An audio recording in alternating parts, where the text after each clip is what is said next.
falar agora da guerra entre Israel e o Hamas.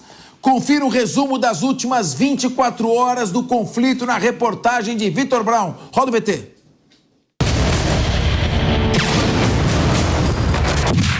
O filho do atual ministro israelense e ex-chefe de gabinete Gadi Eisenkot foi morto durante uma batalha na faixa de Gaza, confirmou o ex-ministro da Defesa e líder da oposição, Benny Gantz. As forças de defesa de Israel disseram que o sargento Gal Meir Eisenkot, de 25 anos, perdeu a vida num combate ao norte do enclave palestino. Segundo o Times of Israel, Gal Meir Eisenkot atuava junto à brigada de Herzliya. O pai dele, Gadi Eisenkot, é ministro do governo de emergência e unidade nacional em Israel, criado pelo primeiro-ministro Benjamin Netanyahu e pelo ex-ministro da Defesa Benny Gantz para a gestão e tomada de decisões da guerra nos dias seguintes ao ataque terrorista do Hamas. Ele recebeu a notícia sobre a morte do filho enquanto visitava o Comando Sul das Forças de Defesa de Israel ao lado de Gantz nesta quinta-feira. O antisionismo é uma forma mais politicamente correta de ser antissemita, aponta Pilar Rahola, jornalista, analista política e política espanhola, ao ser questionada sobre o aumento do antissemitismo no mundo após o dia 7 de outubro, quando terroristas do Hamas mataram mais de 1.200 pessoas no sul de Israel, iniciando uma nova guerra na região.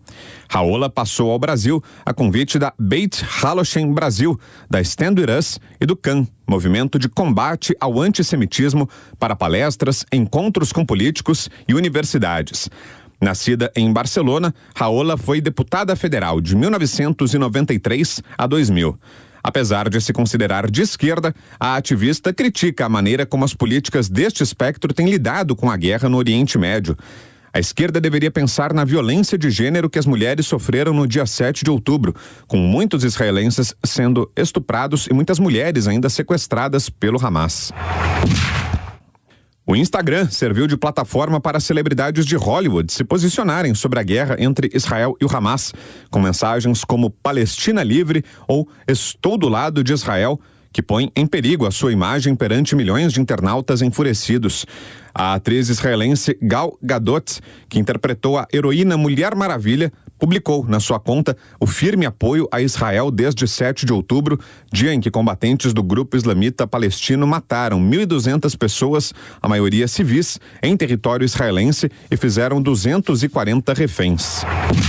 Um relatório da inteligência dos Estados Unidos alerta que grupos terroristas podem usar a guerra entre Israel e o Hamas para aumentar o número de seguidores e o apelo à violência no mundo. De acordo com as autoridades americanas, entre os principais alvos estariam igrejas e sinagogas.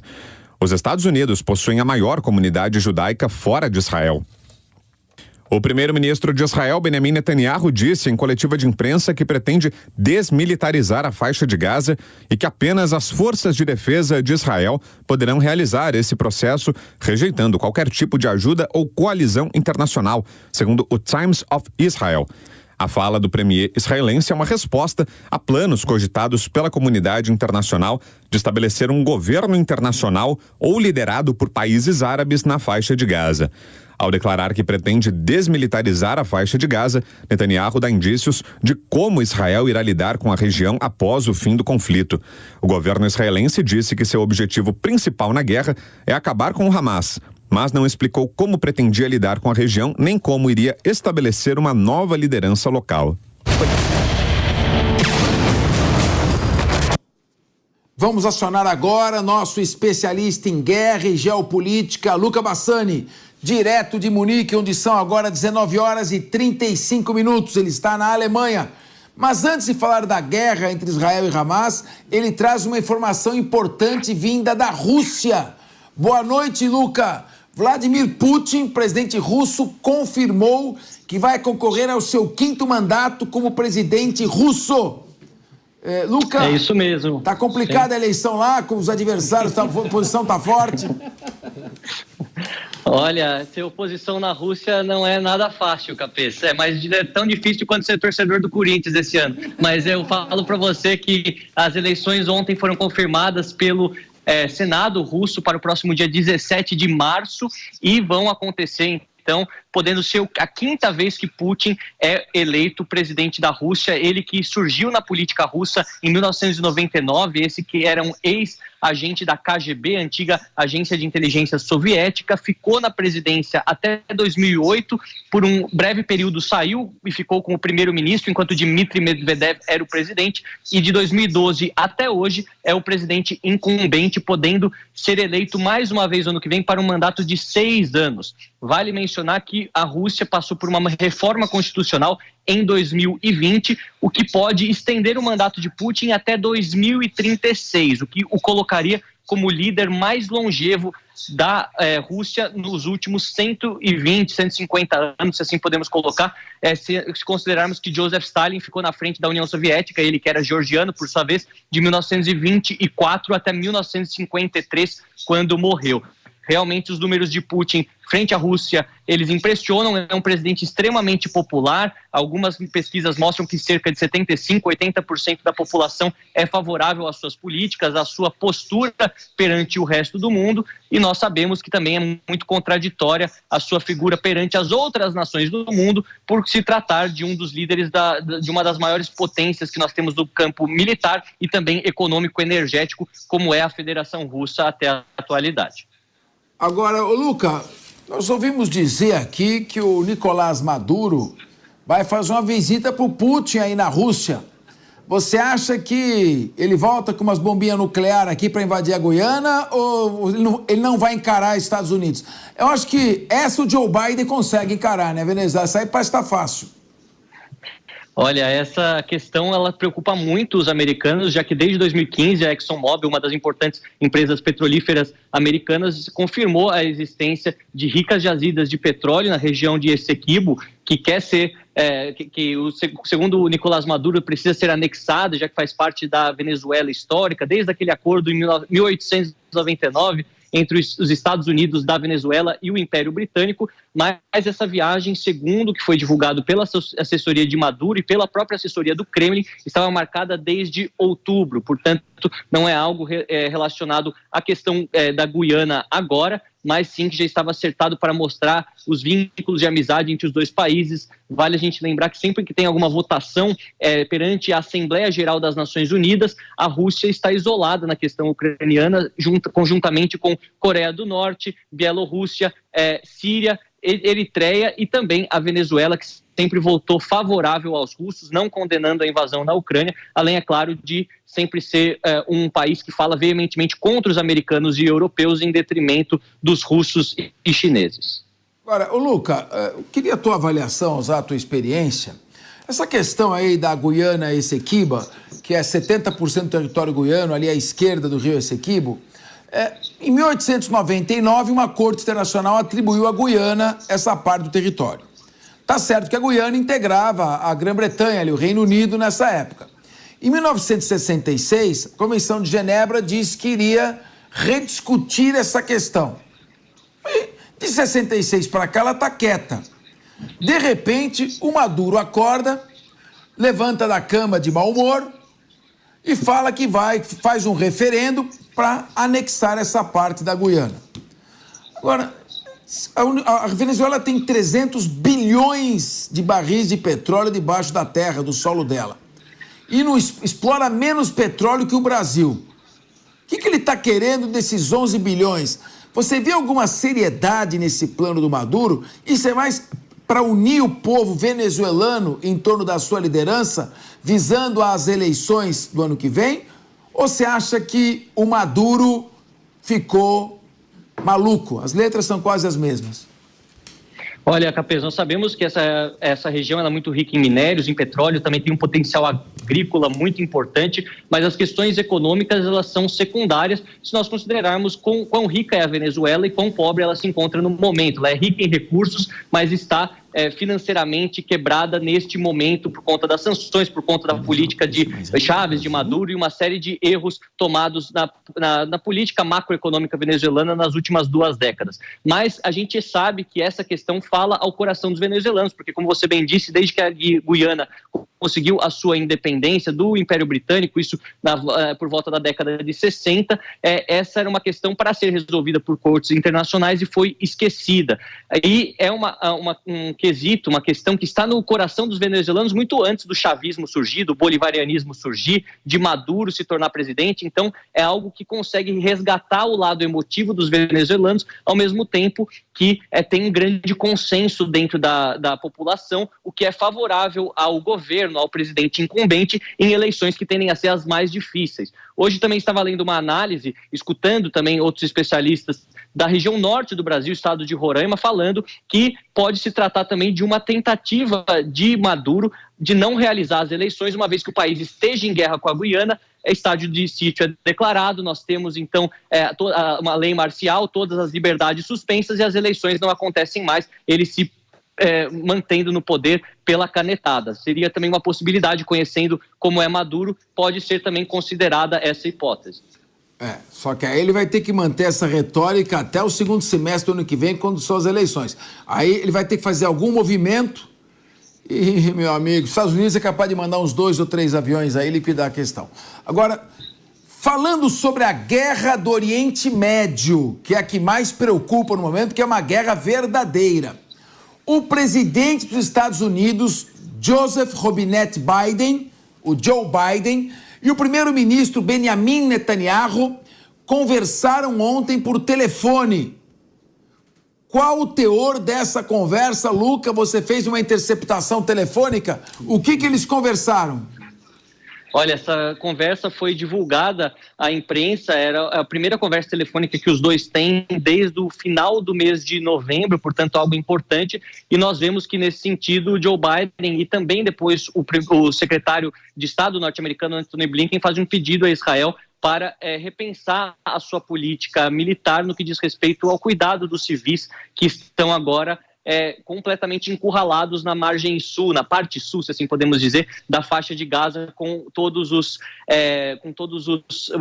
ataques acontecendo na região de Khan Yunis. Muitas pessoas, dezenas de milhares de pessoas foram vistas seguindo em direção a Rafah, a cidade última da faixa de Gaza antes do Egito, esperando com que haja uma possibilidade de cruzar para o país vizinho, algo que o presidente do Egito, Abdel Fattah el-Sisi, completamente descartou até o presente momento. E Joe Biden pensa na sua própria imagem nas questões eleitorais. Ele sabe que a questão de Israel, esse apoio incondicional, ele pesou bastante no público mais progressista, o público mais à esquerda, pensando também em todas as manifestações que aconteceram, e que isso pode ter um efeito negativo na sua tentativa de reeleição em novembro de 2024. Vale mencionar também, Capês, que hoje, por volta das 7h30, horário de Brasília, o Conselho de Segurança da ONU, que agora é presidido pela China, vai se reunir para discutir e possivelmente votar uma nova tentativa de cessar-fogo entre Israel e Hamas. Nós sabemos que os Estados Unidos, França, Reino Unido têm poder de veto e muito provavelmente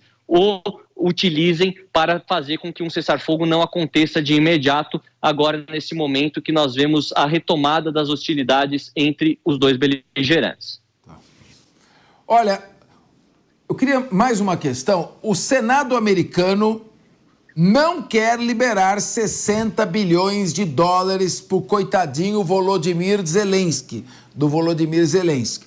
Disseram que para liberar os 60 bilhões, Joe Biden tem que mudar a sua política na fronteira com o México. Eu vi um YouTube, não sei se era fake, entrando centenas de pessoas abertamente pela fronteira do México nos Estados Unidos. Segundo Douglas McGregor, está entrando terrorista, traficante, tráfico sexual, tudo de ruim que você pode imaginar está penetrando no território dos Estados Unidos. Quer dizer, não precisa nem contratar espião, é só botar os moradores que estão entrando por ali. Como é que está essa questão?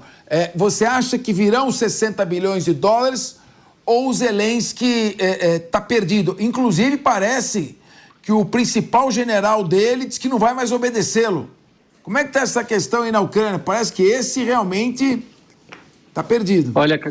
Olha, Capês, a questão do orçamento americano, ela é muito mais complexa, ela não envolve só conseguir a aprovação dessas emendas, desses orçamentos bilionários aos aliados americanos no exterior, mas também um problema interno. grande parte do governo americano até teve ameaça por conta de não se encontrar um consenso dentro do Congresso e do Senado, de ter o shutdown do governo por falta de pagamentos, por o orçamento não ter sido aprovado. Joe Biden se preocupa mais com essas questões que afetam o americano médio inicialmente do que as questões externas. Nós sabemos que há, sim, esse tipo de conversa acontecendo. Muitos acreditam que esses valores bilionários que a União Europeia está mandando para a Ucrânia e os Estados Unidos não vão poder continuar ad eternum. Vai chegar um ponto em que a negociação vai precisar acontecer, uma vez que todas as expectativas que foram montadas ao entorno dessa contraofensiva ucraniana foram frustradas no campo de batalha, sem a recuperação de nenhuma cidade expressiva por parte do exército de Volodymyr Zelensky.